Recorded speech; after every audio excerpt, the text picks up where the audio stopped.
दोस्तों, दो पर्वतारोही थे। उन्होंने साथ मिलकर एक बहुत ही ऊंचे पहाड़ को चढ़ने का फैसला किया। यात्रा बड़ी कठिन थी, बर्फ ही बर्फ थी, बहुत सारा सामान ढोना था और लाइफ सेविंग सामान था जो दोनों को मिलकर ढोना था। कुछ सामान इनके पास, कुछ सामान उनके पास। एक दूसरे का साथ निभाना था, रस्सी देनी थी, बहुत कुछ करना था, साथ में मिलकर करना था। अकेला इंसान उस यात्रा को पूरा नहीं कर सकता था और दोनों ने साथ मिलकर फैसला लिया उस यात्रा को करने का, उस लंबी यात्रा को करने का। लेकिन दोस्तों, जब यात्रा की शुरुआत हुई, शुरुआती चरण में ही जहां दोनों को बहुत ही एक्साइटेड होना था, उस समय में ही उनमें से एक इंसान बहुत कमजोर पड़ गया। उसका मन बेचैन हो गया, उसको डर लगने लगा, उसको अपनी तबीयत खराब लगने लगी, उसको यकीन हो गया कि वो ये रास्ता पूरा नहीं कर पाएगा, ये पहाड़ नहीं चढ़ पाएगा। लेकिन दूसरा इंसान बहुत ही प्रेरित था, मोटिवेटेड था कि इसके साथ चढ़ना ही चढ़ना है पहाड़ को। उसने इसको समझाया, प्रेरित करा, पुश किया, तो दोनों थोड़ा और आगे बढ़े। लेकिन ये इंसान संभल नहीं पा रहा था। बार बार इसको अपनी परेशानी दिखती, ये लगता कि मैं नहीं चढ़ पाऊंगा, अपनी तबीयत दिखती, उसको यकीन सा होने लगा था कि दोनों साथ मिलकर ये यात्रा तय नहीं कर पाएंगे। अब जो दूसरा इंसान था, जो बहुत ही प्रेरित था, एनर्जेटिक था, वो चाहता तो इसको और पुश कर सकता था। लेकिन उसने एक बात सोची, हफ्तों की ये यात्रा, शुरुआती चरण में ही ये इतना कमजोर पड़ रहा है, इसकी तबीयत भी खराब हो रही है, ये वापस जाना चाह रहा है। तो जो शुरुआती चरण है जिसमें इतनी एक्साइटमेंट होती है, उसी समय में ये इतना कमजोर पड़ रहा है, तो आगे क्या होगा? कभी भी ये अटक गया या बेहोश हो गया, बीमार पड़ गया या आगे नहीं बढ़ पाया, तो दोनों ही मारे जाएंगे, वो भी और मैं भी, क्योंकि ये यात्रा दोनों को साथ ही पूरी करनी है। तो इससे अच्छा है कि समझदारी के साथ मैं और ये, हम दोनों इस यात्रा से पीछे हट जाए, वापस चले जाए। ये समझदारी नहीं दिखाई तो आगे जाके दोनों की जान पर बनाएगी, बहुत कुछ खो देंगे, सब कुछ चले जाएगा। इससे बेहतर है कि आज ही समझदारी दिखाकर इस यात्रा से मुंह मोड़कर वापस चले जाए। और दोनों वापस चले गए। अगर ये इंसान उसको पुश करके, मोटिवेट कर करके और आगे ले जाता, तो कहीं ना कहीं रास्ते में ही दोनों अटक जाते, और ऐसा अटकते कि जान पर बनाती।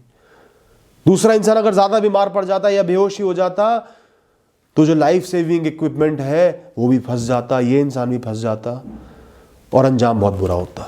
तो समझदारी इसी में थी कि वो वापस लौट जाए उसको लेकर, और दोनों वापस लौट गए। अब दोस्तों, मैंने आपको ये कहानी क्यों सुनाई? ना तो इस कहानी में किसी ने कुछ बहुत बड़ा अचीव करा, कुछ हासिल किया, बैकआउट कर लिया।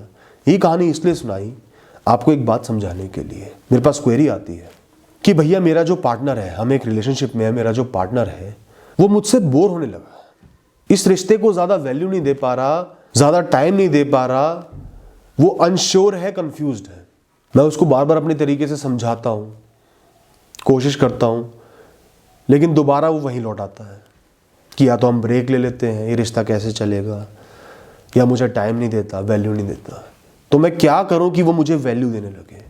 तो दोस्तों, मैं आपको कोई चमत्कारी उपाय नहीं बताऊंगा, कोई नुस्खा नहीं बताऊंगा, मैं आपको जीवन का आईना दिखाऊंगा कि जो रिश्ता है, रिलेशनशिप है, ये जीवन भर की यात्रा है, कुछ महीनों की, सालों की यात्रा नहीं है। इतनी बड़ी ये यात्रा है, और शुरुआती चरण में जहां पे दो लोग बहुत ही एक्साइटेड होते हैं, उसी समय में ये इंसान मोटिवेशन खो रहा है, तो आगे जाके क्या अंजाम होगा? बुरा ही होगा। कुछ साल बाद रिश्ता टूटेगा, या शादी के बाद डिवोर्स होगा, और परेशानी आएगी, परिवार की भी इन्वॉल्वमेंट होगी, और दुख निकलेगा। अगर वो आपके साथ खुश नहीं रहेगा तो आप भी उसके साथ खुश नहीं रहोगे। जब उसका मन आपसे हट ही गया है, चाहे वो कितना ही गलत हो, वो उसका हेडेक है, इसमें आप कुछ नहीं कर सकते। जब एक इंसान का आपसे मन हट गया है, इतनी जल्दी ही हट गया है, चाहे वो इन्फैचुएशन फेड हो गया, चाहे वो जो परेशानी आगे आने वाली है उनकी वजह से परेशान हो रहा है कि पेरेंट्स को कैसे फेस करूंगा, समाज को कैसे फेस करूंगा, तुम्हारा तो ये करियर ऑप्शन है जो मुझे सूट नहीं करता, यहाँ कैसे रहूंगा, जो भी कारण है, आज उसका मन आपसे उठ रहा है, वो आपसे बोर हो रहा है, उसको कोई और पसंद आ गया है। तो मैच्योरिटी इसी में है कि आज ही आप ये रिश्ता खत्म कर दो। जूझने में, उसको बार बार कन्विंस करने में, उसके आगे गिड़गिड़ाने में, भीख मांगने में कोई भी फायदा नहीं है। शॉर्ट टर्म में कन्विंस कर लोगे, मजबूरी में रोक लोगे, फिर कुछ समय बाद वो विचलित हो जाएगा, आपको वैल्यू नहीं देगा, सेकंड ग्रेड ट्रीटमेंट देगा, आप ऐसे ही परेशान रहोगे, जूझते रहोगे, और एक दिन डिप्रेशन हो जाएगा। तो उस दुख को आज ही भोग लो, अपने आप को मुक्त कर लो इस बंधन से, क्योंकि इसका अंजाम वही है जो उन दो पर्वतारोहियों का, अगर वो आगे बढ़ जाते होता तो। दोस्तों, रिश्तों का बोझ कभी भी एक इंसान नहीं ढो सकता। एक इंसान ढोने की कोशिश करेगा तो गिरेगा ही, परेशान ही होगा, अपने जीवन को देख ही नहीं पाएगा, जी नहीं पाएगा, क्योंकि जीवन में बहुत कुछ होता है। दो लोगों को एक दूसरे का हाथ पकड़कर चलना होता है, एक दूसरे का सहारा बनना होता है, एक दूसरे को प्यार देना होता है, एक दूसरे को कंप्लीट करना होता है, एक दूसरे का बोझ नहीं बनना होता कि जीवन की सारी परेशानियां अलग, करियर अलग, पढ़ाई अलग, रिश्ते अलग। इस इंसान को कन्विंस कर रहे हो सुबह शाम कि नहीं, तू मेरा भगवान है, बस मेरे साथ रहे। तो ऐसे इंसान को अपने साथ खींचना बंद कर दो दोस्तों। कब तक खींच पाओगे? आज ही समझदार बनो, मैच्योर बनो, अपने जीवन का सोचो, आगे का सोचो, सच का सामना करो कि सच क्या है। सच यही है कि इस इंसान से आपको अलग होना ही होना है। आज होगे, अगले साल होगे, कुछ साल बाद होगे। जितने साल बाद होगे उतना दुख आपके लिए बढ़ जाएगा, दोनों के क्लेश बढ़ेंगे, लड़ाइयाँ बढ़ेंगी, बहुत कुछ खराब हो जाएगा। तो वो इंसान आपको वैल्यू नहीं दे रहा, रिस्पेक्ट नहीं दे पा रहा, दूर दूर होता जा रहा है।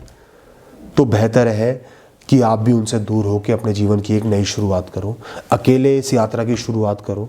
आपको किसी भी इंसान की ज़रूरत नहीं है। अपने करियर पर फोकस रखो, माता पिता पर फोकस रखो, परिवार पर फोकस रखो। उसके बाद कभी कोई जेन्युइन इंसान मिलता है तो उनका हाथ पकड़कर आगे बढ़ना। जो इंसान पूरे जीवन आपका हाथ पकड़ने को तैयार है, सिर्फ सेक्स के लिए, इन्फैचुएशन के लिए, टाइम पास के लिए आपके साथ नहीं है। जब ऐसा इंसान मिले तब रिश्ता बांधना, तब रिश्ते में पड़ना, तब जीवन भर की एक दोस्ती करना, वरना अकेले ही चलते चलो, आगे बढ़ते चलो दोस्तों। बस इतना ही कहना। Thank you.